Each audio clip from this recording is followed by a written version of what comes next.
குழந்தையே, உன் மனம் என்போது இப்போது கனந்து அமைதியுடன் இருக்கிறது. சில நிகழ்வின் வெளிப்பாடு உன் மனதை பாதித்து இப்படி நொறுங்கி போய் உள்ளாய். அதை சரி செய்ய நான் இருக்கிறேன். உன்னை மறந்து விட்டேன் என்று ஒருபோதும் நினைத்து விடாதே. என் உயிர் நீதான். உன்னை எப்படி மறப்பேன்? விரைவில் அனைத்தும் மாறி இனி எல்லாவற்றிலும் நீ வெற்றியை காணப்போகிறாய் என்பதை ஒருபோதும் மறக்காதே.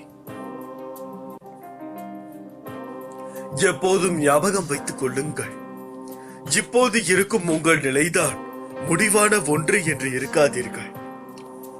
இதைவிட மிக சிறந்தது உங்களை நோக்கி வர காத்திருக்கிறது.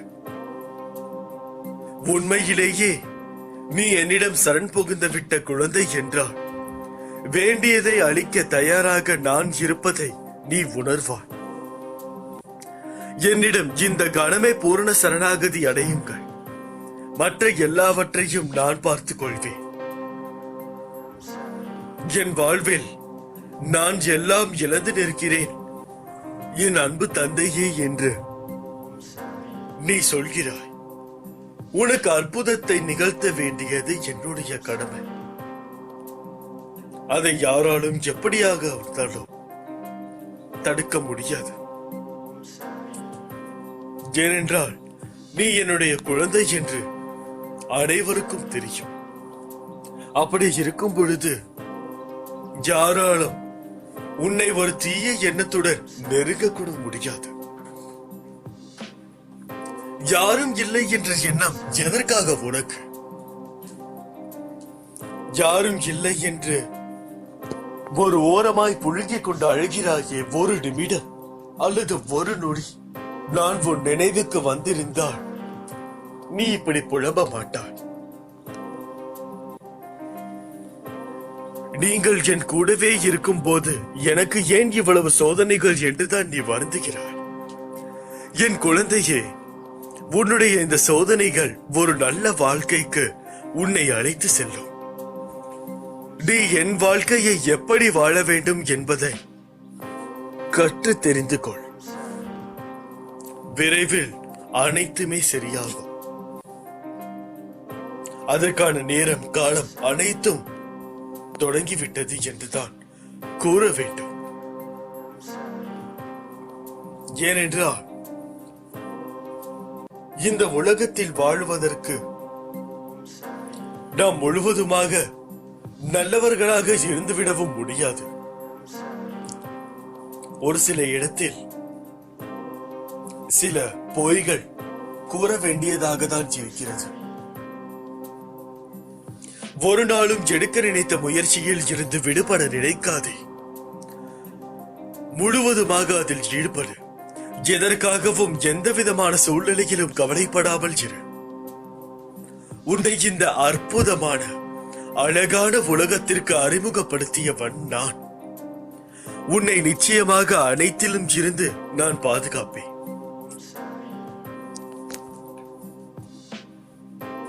எதற்காக காத்திருந்தாயோ அது உனது வாயிற் கதவை தட்டப் போகிறது. அதை ஏற்றுக்கொள்ள நீ தயாராக இரு. நான் உனக்கு ஏதாவது கொடுக்கும் போது அதன் பின்னால் எப்போதும் ஒரு காரணம் இருக்கிறது. அது வலியாக இருந்தாலும் மகிழ்ச்சியாக இருந்தாலும் நீங்கள் மகிழ்ச்சியை பெறும்போது நீங்கள் என்னிடம் எதுவும் கேட்க மறுக்கிறீர்கள். ஆனால் வழி வரும்போது நீங்கள் என்னிடம் பல கேள்விகளை கேட்கிறீர்கள். ஆனால் என் குழந்தை, அதற்கு காரணம் இருக்கிறது. இறுதியில் உங்களுக்கு நன்மை கிடைக்கும். என் வார்த்தைகளை நம்பினாள். உனது கோரிக்கைகளை நிச்சயமாக நிறைவேற்றுவேன் மகனே, மகளே. நீ வாழ்ந்து கொண்டிருக்கும் தற்போதைய வாழ்க்கை நான் உனக்கு கொடுத்தது. இதில் நீ அனுபவிக்கும் அத்தனைகளையும் நான் உனக்கு கொடுத்தது. உன்னை தேடி உனது இல்லம் நாடி உன்னுடன் சேர்ந்து சாப்பிடுவதற்கு வந்து கொண்டிருக்கிறேன். உன்னை தயார்படுத்திக் கொள். உணர்ந்து கொள்ளுங்கள். உன்னிடம் வந்துவிட்ட பிறகு எல்லா பொறுப்புகளையும் என்னிடம் விட்டுவிடு என அவன் கெஞ்சுகிறான். உடும்பு பிடியாக அவற்றை பிடித்துக் கொண்டு விடாமல் நம் வழியில் போகிறோம். கஷ்ட நிவர்த்திக்கு அவன் நம்மோடு இருந்தும் கண்ணில்லாதவர் போல காணாது இருக்கிறோம். உள்ளத்தில் அவனிருந்தும் உணராமல் பிதற்றுகிறோம். இறைவா என்னை காப்பாற்று என வெளியே அலைந்து திரிகிறோம். அல்லல் என அனைத்தையும் நம் தலையில் தூக்கி போட்டுக் கொள்கிறோம். இந்த பிரச்சனைகள் அனைத்தில் இருந்தும் விடுபட்டு சுகமாக வாழும் நோக்கத்தில் தான் நான் உங்களை அழைத்திருக்கிறேன். உங்கள் இடம் தேடி வந்திருக்கிறேன். ஆகவே என்னுடைய பக்தராகிய உங்களுக்கு சங்கட நிவர்த்தி என்பது நிச்சயம். இதை மட்டும் உணர்ந்து கொண்டால் போதும். வெற்றி பெற வேண்டும் என்ற உத்வேகம் உங்கள் மனதில் தோன்றிவிடும். தன்னம்பிக்கை மற்றும் தைரியம், விடாமுயற்சி, செயல்திறன் ஆகியவை ஏற்படும். வாழ்க்கையில் நிச்சயம் வென்றே தீர்வோம் என்ற ஊந்துதல் ஏற்பட்டு செயல்பட ஆரம்பிப்போம். இதெல்லாம் ஒருவருக்கு ஏற்பட்டால் அவர் மனதில் சாய்பாபா வேலை செய்கிறார் என்று பொருள். இப்படிப்பட்டவர் எந்த நிலையில் கண்டும் அச்சப்பட தேவையில்லை. தனது இன்றைய நிலைக்காக கூனி குறுக தேவை கிடையாது. சாய்பாபா என்கிற பரம்பொருள் நம்முள் அமைந்து அமர்ந்து சேவையை துவங்கி விட்டதை உறுதியாக அறியலாம். ஜோதிடம் பொய்யல்ல, ஆனால் அதன் மீது இவ்வளவு தீவிரமான நம்பிக்கை தேவையில்லை. அவரே எல்லா நிகழ்வுகளுக்கும் காரணகர்த்தா ஆகும் போது தேவையற்ற முயற்சி, அலைச்சல், குழப்பம் வேண்டாம். அவர் பார்த்து கொண்டு நம்மை விடுதலை செய்து விடுவார் என்பதில் நாம் உறுதியாக இருக்க வேண்டும். இப்போது ஏற்பட்டுள்ள கஷ்டம், பிரச்சனை என அனைத்துமே தற்காலிகமானது. அதை நான் தீர்த்து உங்களை வெகு தூரம் கூட்டி செல்வேன் என்பதை உணர வேண்டும். ஆகவே நிலையற்ற ஒன்றுக்காக என்னை நாடுவதை தவிர்த்து அதைவிட மேலான ஒன்று இருக்கிறதா என்ற தேடுதலை ஆரம்பியுங்கள். இந்த இடத்தில்தான் உங்கள் வாழ்வின் ஆன்மீகம் ஆரம்பிக்கும். அடக்கமில்லாமல் தான் என்ற கர்வத்தோடு, அகம்பாவத்தோடு உன்னை விட எளியவர்களை பார்க்க வேண்டாம். பொய்யை மெய் போல் பிறரிடம் பேச வேண்டாம். மற்றவர்களை ஏமாற்றி பிழைக்க வேண்டாம். எந்நேரமும் தீய செயல்களை பற்றியே சிந்திக்கலும் வேண்டாம். எவரையும் மதிக்காமல் நான் சொல்வதும் செய்வதும் தான் சரி என்று இருக்க வேண்டாம். உனக்கு தெரியாமல், உனக்கு பிடிக்கவில்லை என்பதற்காக அபத்தமாக பிறரை பற்றி தவறாக பேச வேண்டாம். ஒருவரை பற்றி மற்றவர்களிடம் அவர் முன் சீரும் சிறப்புமுடன் பேசிவிட்டு அவர் பின் அவரை பற்றி புறம் பேச வேண்டாம். இந்த செயல்களை தான் உன் வாழ்நாளில் நீ என்றும் செய்யக்கூடாது.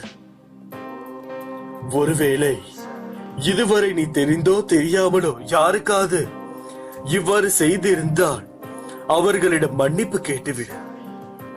இதை மனதில் என்றும் நினைத்து ஒழுக்கத்துடன் வாழ்பவனுக்கு வாழ்க்கையில் அவனுடைய கர்ப்ப வினைகளால் துயரத்தை சந்திக்க வேண்டிய கட்டாயம் ஏற்பட்டாலும் அதில் இருந்து உன்னால் மீண்டு வர முடியும். கவலை கொள்ளாதே.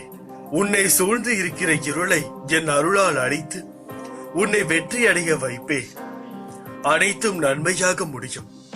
உனது அனைத்து இன்னல்களும் ஒவ்வொன்றாக மாறியும் உன்னுடைய லட்சியத்தை கூடிய விரைவில் நீ அடைவாய். என்னுடைய ஆசீர்வாதங்கள் அதற்கு என்றும். எந்த நோய் தொற்றும் உன்னை அண்டாது. ஏன் யமனும் அஞ்சுவான். என் பக்தனை கண்டு எனது அருளால் உனது வேண்டுதல்கள் நிறைவேறி வாழ்வில் மிகப்பெரிய சந்தோஷத்தை நீ அடைய போகிறாய். மனதில் காரணமற்ற பாரம் ஏறிக்கொள்கிறது. மனம் கடந்த கால பிரச்சனைகளில் சிக்கிக் கொள்ளும் போது இயல்பாகவே அனுபவிக்க வேண்டிய சந்தோஷங்களை இழந்து விடுகிறது. எனவே குடும்பத்தில் எது நடந்தாலும் கண்டும் காணாமல் இரு. முடியாத நிலையில் வீட்டை விட்டு வெளியில் வா. அருகில் உள்ள கடை வீதிக்கு சென்று வா. எப்போதுமே என்னை நினைவில் வை. உன் மனதை சாந்திப்படுத்தி உன்னை துன்பங்களில் இருந்து காப்பேன். உன்னை புரியாமல் உன்னிடம் வீணாக சண்டை போடுபவர்களுக்கு அவர்களின் தவறை உணர வைப்பேன். சில எண்ணங்கள் நிறைவேறவில்லை என்பதால் வாழ்க்கை முடிந்து விட்டது என்று நினைக்க கூடாது. ஏதோ ஒரு காரணத்தில் நான் உன்னை காப்பாற்றி இருக்கிறேன் என்று மகிழ்ச்சி கொள். 1000 பேரிடம் நீ உதவி கேட்டாலும் உனக்கு உதவ போவது நான் ஒருவன் மட்டும்தான். அதுவும் மனதார. உன்னை வாழ்வில் உயர்த்துவதே என்னுடைய தலையாய கடமை. விரைவில் உன் பிரச்சனைகளை தீர்த்து உன் வாழ்வில் நிம்மதியையும் மன அமைதியையும் அளிப்பேன். எந்த சூழ்நிலையிலும் கவலை கொள்ள தேவையே இல்லை. பயப்படும் நேரத்தில் நீ என்னை மனதார நினைத்தால் மறுகணமே நான் உனக்குள் சென்று விடுவேன். எல்லாம் எப்பொழுதும் நன்றாகவே நடக்கும் என்று கூற முடியாதல்லவா? எத்தனை நாள் காத்திருப்பது? எவ்வளவுதான் வேதனைப்படுவது? எதற்கும் ஒரு அளவு இருக்கும் அல்லவா? எல்லை மீறி போகும் முன் உன் சந்நிதிக்கு என்னை அழைத்துக் கொள். கண்ணீர் விட்டு கதற வேண்டும். என் கவலைகள் யாவும் தீர வேண்டும் என்று உன்னுடைய புலம்பல்கள் என் காதில் கேட்டுக்கொண்டுதான் இருக்கிறது. சிலருக்கு வாழ்க்கையில் வெகு சீக்கிரம் மகிழ்ச்சி கிடைக்கும், சிலருக்கு தாமதமாக தான் கிடைக்கும். உனக்கும் நிறைய சந்தோஷம் காத்திருக்கிறது. ஆதலால் அழுவதை விட்டுவிடு. அழுது கொண்டே இருந்தால் தீய சக்தியின் பலம் மிகவும் அதிகமாகிவிடும். உன் வாழ்க்கையில் எல்லா சுகங்களையும் உனக்கு அளிக்க நான் தயாராக இருக்கிறேன். நீ துன்பத்திலும் துயரத்திலும் விட்ட கண்ணீர் துளிகளுக்கு பரிசாக இன்பத்தை தர தயாராக உள்ளேன். அன்பு என்பது ஒரு சிறந்த பரிசு. அதை பெற்றாலும் கொடுத்தாலும் சந்தோஷம்தான் யாருக்கும். சதா என்னை நினைத்துக் கொண்டிருக்கும் உனக்கு நான் தரும் அதிர்ச்சி. இன்று உன் இல்லம் வருகிறேன் உனக்கு துணையாக. இப்பொழுது இருக்கும் நிலையை கண்டு யாரும் கலங்காதீர்கள். எல்லாம் சரியாகும். நிம்மதியாக இருங்கள் என் செல்ல குழந்தைகளே. உன்னை சந்திக்க, என்னை வரவேற்க நீ தயாராக இரு. எப்பொழுது வேண்டுமானாலும் நான் வருவேன்.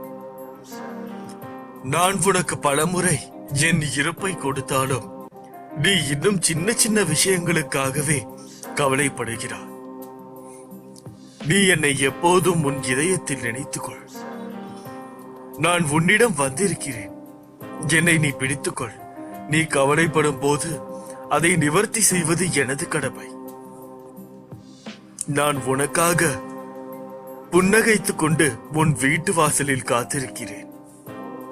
நினைத்து பார்க்க முடியாத அதிசயம் உன்னுடைய வாழ்க்கையில் நடக்கும். ஆத்மார்த்தமாகவும் இதயபூர்வமாகவும் என்னிடம் அன்பு கொண்டவன் என்னுடைய கதைகளை கேட்டு இயல்பாகவே சந்தோஷம் அடைவான். என்னுடைய கீர்த்தனங்களை பாடுபவனுக்கு பூரணமான பரமானந்தத்தையும் சாந்தியையும் திருப்தியையும் நான் அருள் செய்வேன். இது என்னுடைய சத்தியமான வார்த்தை. யாரிடமும் கேட்டு கிடைக்காத பொருள் என்னிடம் நிச்சயம் கிடைக்கும். கூடிய விரைவில் துவாரகமாய் வந்து என்னை பார்க்க போகிறாய். சிட்டுக்குருவியின் காலில் நூலை கட்டி இழுப்பது போல் உன்னை சீரடிக்கு இந்த பிரச்சனை முடித்த பின் அங்கே இழுத்து விடுவேன். ஏனென்றால் என்னுடைய பிள்ளையை பார்த்து ரொம்ப நாள் ஆகுகிறது அல்லவா? உன்னை அரவணைக்க யாரும் இல்லை என்று வருந்தாதே. உயிருக்கு உயிராய் உன்னை நான் பாதுகாக்கிறேன். வாழ்க்கையில் நீ பயணிக்கும் வழியில் என் துணை நிச்சயம் இருக்கும். என் வேண்டுதல்கள் எல்லாம் பலிக்கும். உனக்கு எல்லா சூழ்நிலைகளிலும் நான் துணை நிற்பேன். உன்னோடு இருக்கும் போது, உறவுகள் உன்னோடு இருக்கும் போது கடவுளின் பார்வை உன் மீது இருக்கிறது என்று மகிழ்ச்சியாக இரு.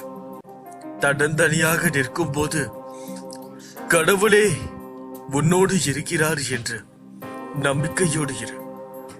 வாழ்க்கையில் கஷ்டமாக இருக்கிறது என்றால் அதற்கு உண்டான வழி நிச்சயம் உங்களுக்கு கிடைக்கப் போகிறது என்று தான் கூற வேண்டும்.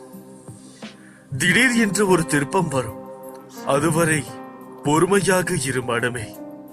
எல்லாவற்றிற்கும் ஒரு நேரம் காலம் தேவை. இன்று நீ உன் வாழ்க்கையில் பல பிரச்சனைகளை சந்தித்துக் கொண்டிருக்கிறாய். கவலைப்படாதே. என் பாதத்தில் இறக்கி வை. பின் நான் கொஞ்சம் கொஞ்சமாக சரி செய்கிறேன். யாருக்கு கஷ்டங்கள் இல்லை, யாருக்கு துன்பங்கள் இல்லை. கர்ம பலன்களின் ஆதிக்கம், சூழ்நிலைகளில் மாறுதல் ஏற்படும் போது எது நெடுங்காலமாக விரும்பிய எண்ணங்கள் பல வருடங்கள் தள்ளி போகும் சூழ்நிலைக்கு தள்ளப்படுகிறோம். பொறுத்திரு, காத்திரு. அனைத்தும் நடக்கப் போகிறது. உன்னை விட்டு அகல போகிறது. நிச்சயம் ஒரு நாள் உன்னை உயர்ந்த நிலைக்கு கொண்டு வருவேன் என்பதில் எந்தவித சந்தேகமும் இல்லை. இந்த பிரச்சனையும் அனைத்தும் உனக்கு மாறும். இந்த அப்பாவிடம் பொறுமையோடு கேளுங்கள், உங்களுக்கு என்ன வேண்டும் என்று. ஆனால் நீங்கள் கேட்கிற விஷயத்தில் நேர்மை இருக்க வேண்டும், நியாயம் இருக்க வேண்டும். அப்போதான் என்னால் செய்ய முடியும். எப்போது என்னை உறுதியாக பற்றிக் கொள்ள ஆரம்பித்தாயோ அப்போதே நீ விடுதலையின் படியில் காலை வைத்து விட்டாய் என்பதை உறுதியாக நம்பு. இந்த சாய் உன்னுடைய வலியையும் பிரச்சனையையும் எதையும் நிர்மூலமாக்கி விடுவேன். அனைவர் மீதும் கருணை கொண்ட நான் உன்மேலும் கருணையுடன் அன்புடனும் உன்னை காத்து அருள் புரிவேன். எனக்காக நீ சிறிது நேரத்தை ஒதுக்கினான் உனக்கு குபேரனுடைய பொக்கிஷத்தை தந்தே தீருவேன். நான் இருக்கவில்லை. நீ எங்கிருந்தாலும் என்னை நினைத்த மாத்திரத்தில் எந்த ஒரு நேரத்திலும் விரும்பினாலும் நான் அங்கே இருப்பேன் என்பதில் சந்தேகம் வேண்டாம். என் சின்ன குழந்தைகளே, நானே உங்களை தேர்ந்தெடுத்தேன்.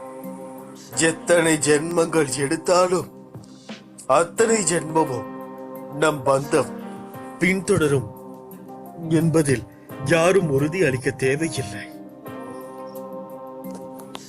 என்ன நடந்தாலும் உன்னை பார்த்து கொள்ள அப்பா நான் இருக்கிறேன் என்பதை மட்டும் நினைவில் கொள். அனைத்தும் சரியான நேரத்தில் நடக்கும். நான் உங்களுக்கு உதவுவேன். என்னுடைய ரூபத்தில் வரும் அனைத்து ஜீவராசிகளுக்கும் நீங்கள் உதவுங்கள். அவை அனைத்தும் நிர்கதியானவை. அதுங்களை பார்த்து கொள்ளுங்கள். சரியாக உணவு வையுங்கள். நீ மென்மேலும் வளர்ந்து வளர்ச்சி அடைய போகிறாய். யார் வெறுத்தார்களோ, யார் யார் உன்னை உதாசீனப்படுத்தினார்களோ, யார் யார் உன் நம்பிக்கையை கெடுத்தார்களோ, கவலைப்படாமல் இரு. அப்பா, நான் இருக்கிறேன். அவர்கள் மீது கோபம் வேண்டாம். தினம் தினம் நீ வழிபடும் என்னையே திருடன், பைத்தியக்காரன், பிச்சைக்காரன், வழிபோக்கன் என்று என்னை சொல்லவில்லையா? நான் பொறுமையாக இல்லையா? நீயும் காத்திரு. உனக்கு யாரும் உனக்கு வரும் அனைத்தையும் நான் சேர்ப்பேன். என் அனுமதி இல்லாமல் எதுவும் நடக்காது என்பதை எவரும் எதையும் நாட முடியாது.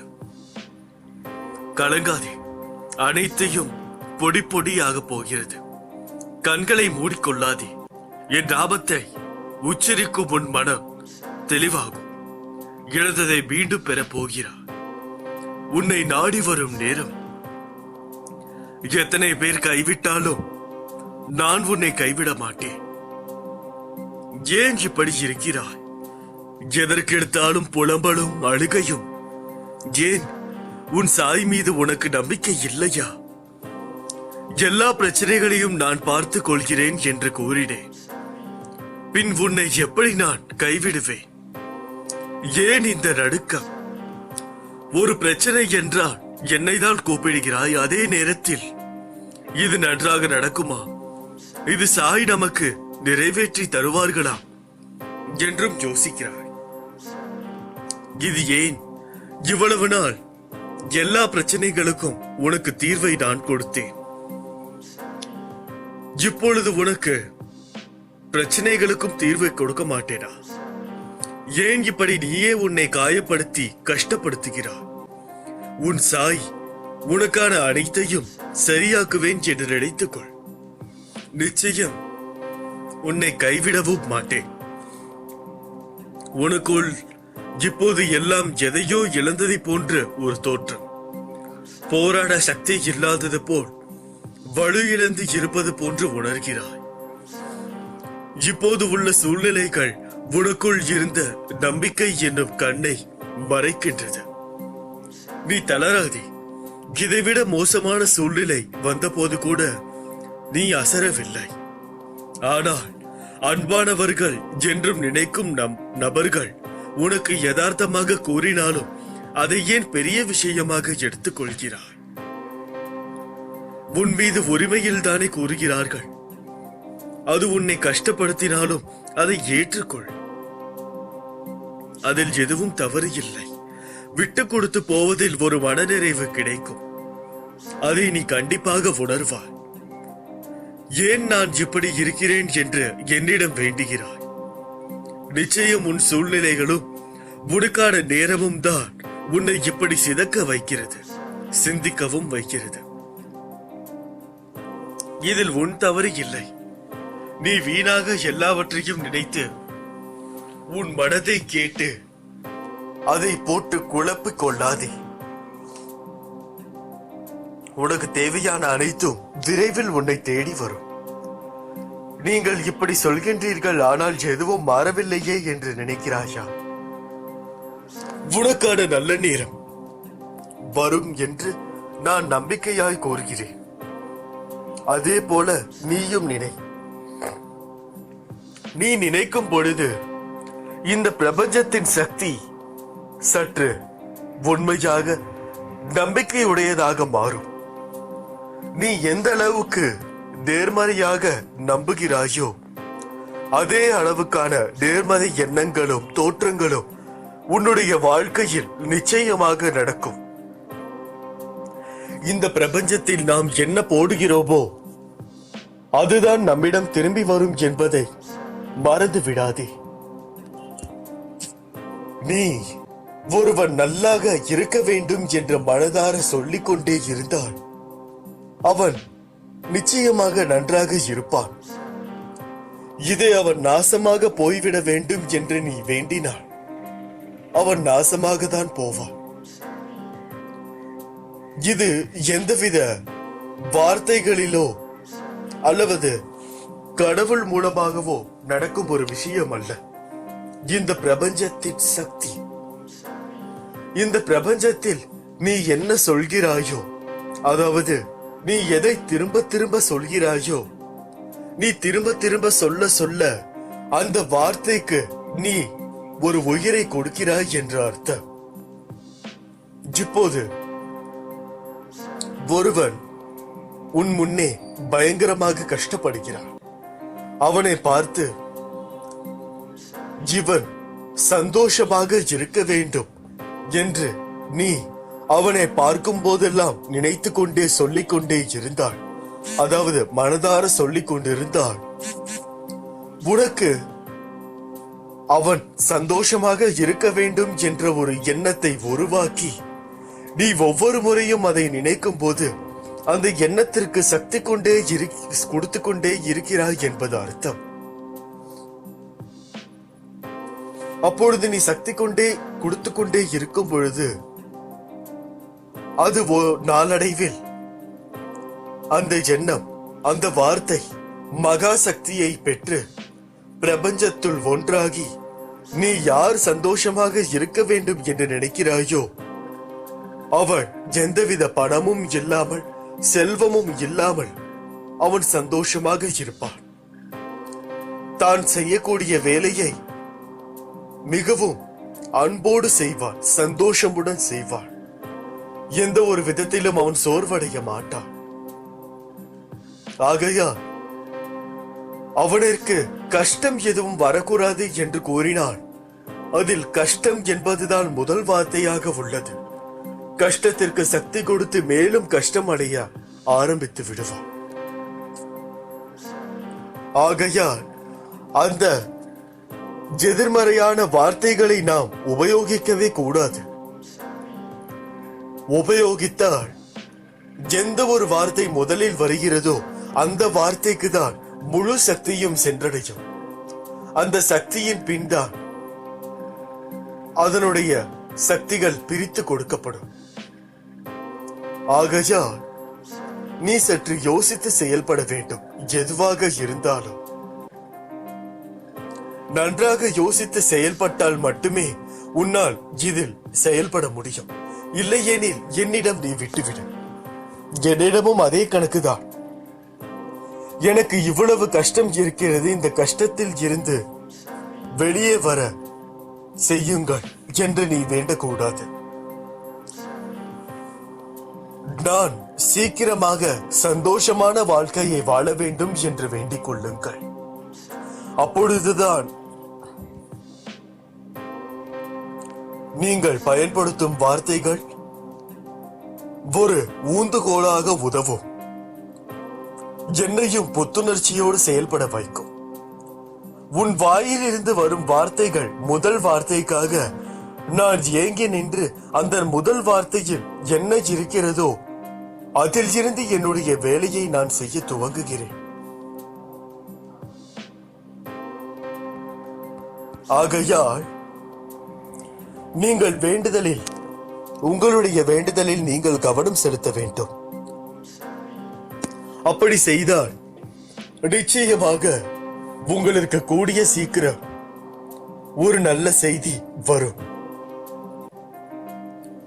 அது மட்டுமல்லாமல் நான் உங்களுடன் என்றுமே இருக்கிறேன் என்பதை மறந்து விடாதீர்கள். என்னிடம் எது செய்தாலும் சொல்லிவிட்டு செய்யுங்கள். அது நல்லதோ கெட்டதோ நான் உங்களுக்கு ஏதோ ஒரு வழியில் அது செய்யலாமா வேண்டாமா என்பதை உணர்த்துவேன் என்பதில் எந்தவித சந்தேகமும் தேவையில்லை. ஆகையால் ஒவ்வொரு வார்த்தையும் நாம் உபயோகிப்பது மிகவும் முக்கியமானது நம் வாழ்க்கையில். ஒருவரிடம் பேசும் போதும் நாம் நினைக்கும் போதும். ஆகவே எதிர்மறை எண்ணங்களையும் எதிர்மறை வார்த்தைகளையும் அறவே ஒழித்து விடுங்கள். அதை ஒழித்து விட்டால் நீங்களே நேர்மறையாக மாறிவிடுவீர்கள்.